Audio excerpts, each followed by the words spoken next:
अहमद के हाथ में मोबाइल था जिसकी स्क्रीन टूटी हुई थी।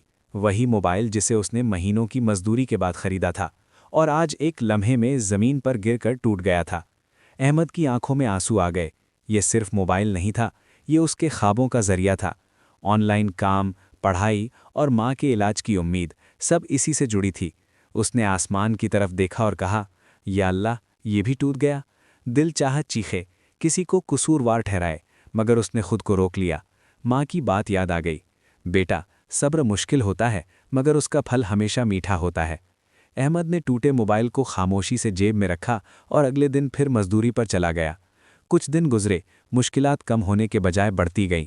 माँ की दवाएं महंगी हो गईं और अहमद के पास पैसे कम होते गए। एक रात वो देर तक जागता रहा। दिल बोझल था मगर जुबान पर शिकवा नहीं था। उसने बस इतना कहा, या अल्लाह, तू बेहतर जानता है। चंद दिन बाद एक अजीब इत्तफाक हुआ। जिस दुकान पर अहमद काम करता था, वहाँ एक गाहक ने उसकी ईमानदारी देखी। अहमद ने उसका गिरा हुआ पर्स लौटा दिया।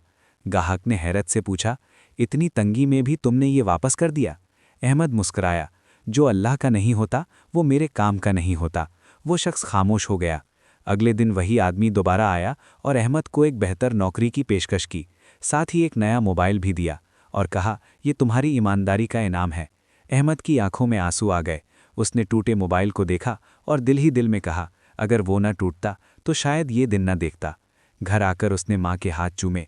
माँ ने मुस्कुरा कर कहा, देखा बेटा, सब्र का फल कड़वा नहीं होता, बस वक्त लेता है। जो चीज़ टूटती है वो हमेशा नुकसान नहीं होती।